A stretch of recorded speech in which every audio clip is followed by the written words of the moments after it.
जब मुगल साम्राज्य पतन की ओर था, उस समय उत्तर पश्चिम से भारत पर आक्रमण होते हैं और उस समय नादिर शाह और उसके बाद अहमद शाह अब्दाली का आक्रमण होता है।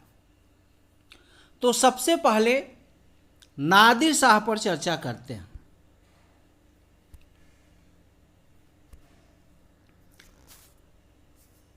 उत्तर पश्चिम से विदेशी आक्रमण, नादिर शाह का आक्रमण 1738-39। वैसे यहाँ से क्वेश्चन कई बार परीक्षाओं में पूछा गया है। मुगल शासन की शिथिलता स्पष्ट थी, क्योंकि इन लोगों ने उत्तर पश्चिमी सीमा पर सुरक्षा प्रबंध ढीले कर दिए थे। औरंगजेब ने उत्तर पश्चिमी सीमाओं की सुरक्षा के प्रति प्रशासन पर विशेष ध्यान दिया था। काबुल का प्रशासन बहुत उत्तम ढंग से चल रहा था और लोग ठीक ढंग से अपना कर देते थे। सीमाओं पर रहने वाली जनजातियां शांत थीं, उन्हें आर्थिक सहायता निश्चित रूप से मिल रही थी। राजमार्ग खुले रहते थे और दिल्ली तथा काबुल के बीच प्रशासनिक पत्र व्यवहार समुचित ढंग से चल रहा था। परंतु 1707 में बहादुर शाह के काबुल से चले आने पर काबुल और गजनी का प्रशासन बिगड़ गया। मुगल साम्राज्य की शक्ति को घुन लग चुका था और यह इस बात से सिद्ध हो जाता है कि सीमाएं पूर्णतया आरक्षित पड़ी थी। वहीं स्वार्थ, भ्रष्टाचार और असावधानी, जिसके कारण गुजरात और मालवा मराठों के आक्रमणों के शिकार बने। मराठे यहाँ पर भी विद्यमान थे। इसी कारण नादिर शाह की महत्वाकांक्षाएं जागृत हुई। सियारुल मुतखैरीन के लेखक गुलाम हुसैन लिखते हैं कि पक्षपात के कारण अयोग्य वायसराय नियुक्त होते थे। उत्तर पश्चिमी सीमाओं पर नियुक्त सेना सर्वथा उपेक्षित थी। भ्रष्टाचारी सम्राट अथवा उसके मंत्री पर्वतों के उस पार की अवस्था से पूर्णतया उदासीन हो गए थे। नादिर कुली का जन्म, यही नादिर शाह बाद में बनता है, तो इसको नादिर कुली बचपन में कहते। नादिर कुली या नादिर शाह का जन्म 1688 में खुरासान के तुर्कमान वंश में हुआ था। उसका यौवन तूफानी दौर से गुजरा। जब अफगानों ने भारत पर आक्रमण किया तो वह फारस का रक्षक बनकर सामने आया। अफगानों ने महमूद नाम के एक व्यक्ति के नेतृत्व में कंधार फारसी लोगों से छीन लिया और 1722 में फारस की राजधानी इसफहान को भी जीत लिया। नादिर शाह ने दिल्ली को अफगानों से मुक्त करने का बीड़ा उठाया और 1727 में निशापुर से अफगानों को निकाल दिया।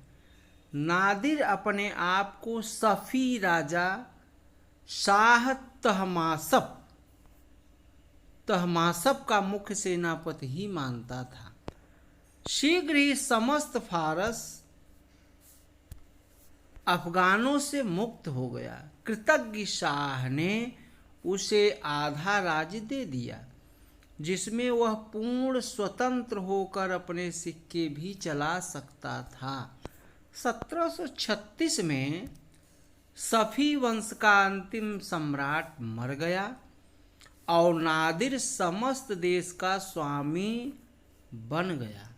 नादिर शाह एक महत्वाकांक्षी शासक था और उसने अपने पड़ोस में अपने राज्य का विस्तार करना चाहा। पहला लक्ष्य कंधार को जीतना था क्योंकि उसके साम्राज्य की शांति कभी भी भंग हो सकती थी। इसके बिना वह सफ़ी वंश का पूरा उत्तराधिकारी भी नहीं कहला सकता था।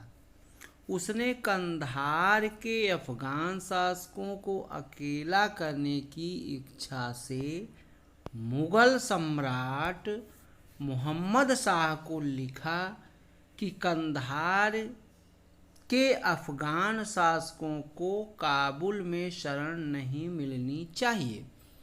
मोहम्मद शाह ने ऐसा विश्वास दिलाया, परंतु नादिर शाह ने 1738 में कंधार पर आक्रमण कर दिया।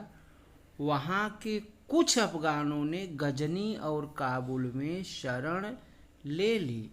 नादिर शाह के सैनिकों ने मुगल साम्राज्य की सीमाओं का आदर किया और अफगान भगोड़ों का काबुल और गजनी में पीछा नहीं किया, परंतु उसने अपने एक दूत को दिल्ली भेजा। इस दूत और उसके साथियों की मुगल सैनिकों ने जलालाबाद में हत्या कर दी, जिस अवहेलना से मुगल सैनिकों ने नादिर शाह के दूतों के साथ व्यवहार किया। उसी को नादिर ने भारत पर आक्रमण का कारण बना लिया। दूसरी ओर मोहम्मद शाह ने नादिर शाह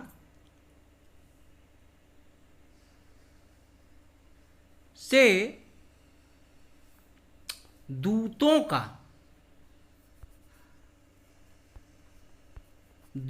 का आदान प्रदान भी स्वीकार नहीं किया। इससे नादिर शाह से पहले दोनों देशों के दूतों का आदान प्रदान बना हुआ था। यह भी नादिर शाह का अपमान था। नादिर शाह ने भारत को लूटने की इच्छा थी। नादिर शाह ने 11 जून को गजनी नगर में प्रवेश किया और 29 जून को काबुल पर अधिकार कर लिया। नादिर ने एक दयालु शत्रु और उदार स्वामी के रूप में अपनी ख्याति बना ली थी। वह भगोड़ों को भिन्न भिन्न प्रलोभन देता था। काबुल के मुगल शासक नाजिर खान बिना प्रतिरोध किए नादिर के सम्मुख घुटने टेक दिए और फिर क्षमा याचना कर नादिर शाह से काबुल और पेशावर की गवर्नरी स्वीकार कर ली। नादिर अटक के स्थान पर सिंधु नदी को पार किया और बहुत सरलता से लाहौर के गवर्नर को हरा दिया। 24 फरवरी 1739 को करनाल का युद्ध हुआ। करनाल का युद्ध 24 फरवरी 1739 को हुआ था। इस युद्ध में नादिर शाह के तीव्रगामी आक्रमण से मुगल सम्राट घबरा गया। 80,000 सैनिक और निजाम उल मुल्क कमरुद्दीन और खान दौलत को साथ लेकर वह आक्रमणकारी से टक्कर लेने चल पड़ा। शीघ्र ही सआदत खान भी उससे आ मिला। मुगलों की दुर्बलता का अनुमान इससे भी लग सकता है कि सम्राट को यह भी मालूम नहीं था कि आक्रमणकारी किस स्थान पर हैं।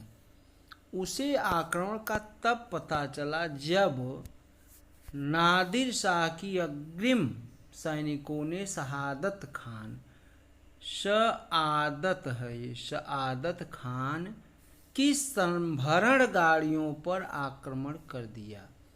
मुगलों के पास निश्चित कार्यवाही की भी कोई योजना नहीं थी। करनाल युद्ध केवल 3 घंटे चला।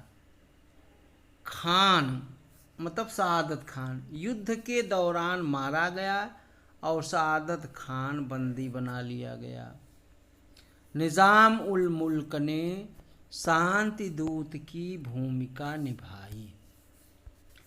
यह निश्चित हुआ कि नादिर शाह को 50 लाख रुपया मिलेगा, 20 लाख तुरंत और 10 लाख की 3 किस्तें लौटते हुए। नादिर का दिल्ली की ओर प्रस्थान। मुगल सरदारों ने स्वार्थभाव तथा आपसी द्वेष का जो रूप इस समय दिखलाया, वह इससे पहले संभवतः भारत के इतिहास में कभी देखने को नहीं मिला। शहादत खान ने, जो स्वयं मीर बख्शी बनना चाहता था, जब यह देखा कि वह इस पद से वंचित रह गया है, तो उसने नादिर शाह से भेंट की और कहा कि यदि आप दिल्ली पर आक्रमण करें तो 20 लाख नहीं 20 करोड़ रुपए आपको मिल सकता है। नादिर शाह को मुगल राजनीति का आभास निजाम से पहले ही मिल चुका था। 20 मार्च 1739 को नादिर शाह दिल्ली पहुंचा। नादिर के नाम का खुतबा पढ़ा गया तथा सिक्के जारी किए गए। मुगल राज समाप्त हो गया और फारसी राज्य आरंभ हो गया। नादिर शाह ने नरसंहार की आज्ञा दी, क्योंकि अफवाह फैल गई थी कि नादिर शाह मारा गया है। इसी कारण वहाँ पर मुगल सेना और आम जनता ने विद्रोह कर दिया था, और इसी के कारण नादिर शाह ने वो क्रोधित हो गया और उसने आज्ञा दे दी अपने सैनिकों को नरसंहार की। लगभग 30,000 व्यक्ति हताहत हुए। नादिर शाह दिल्ली में लगभग 2 माह तक ठहरा और अधिक लूटने का प्रयास किया। समस्त अमीरों और जनता को इसमें अपना योगदान देने को कहा गया। शहादत खां को स्पष्ट कहा गया कि यदि 20 करोड़ रुपया नहीं मिला तो उसे शारीरिक यातनाएं दी जाएंगी। उसने विष खा लिया। शहादत खान के उत्तराधिकारी सफदर जंग ने 2 करोड़ रुपया दिया और नादिर शाह लगभग 30 करोड़ रुपया नगद और सोना, चांदी, हीरे, जवाहरात के साथ 100 हाथी, 7,000 घोड़े, 10,000 ऊंट, 100 हिंजड़े, 130 लेखपाल, दूसरे उत्तम लोहार और बढ़ई भी ले गया।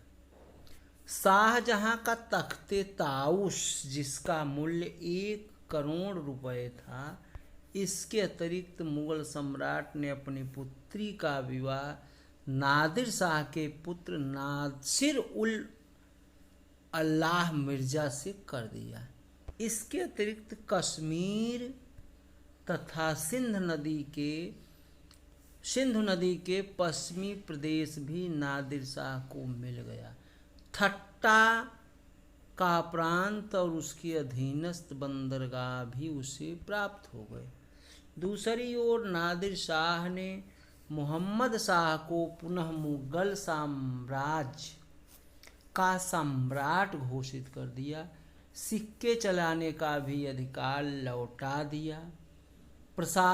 प्रस्थान से पूर्व नादिर शाह ने मोहम्मद शाह को कुछ सुझाव दिए और दिल्ली के लोगों को उसकी आज्ञा मानने का आदेश दिया और कहा कि दिल्ली राज्य अगर वो फिर आता है तो उसकी सेवा में दिल्ली के लोग और उसका बादशाह खड़ा रहेगा। यहीं पर लेक्चर को समाप्त करता हूँ। वीडियो को लाइक, चैनल को सब्सक्राइब करें। धन्यवाद। जय हिंद, जय भारत। और यह लेक्चर कंपटीशन की दृष्टि से बहुत महत्वपूर्ण है। जय हिंद, जय भारत।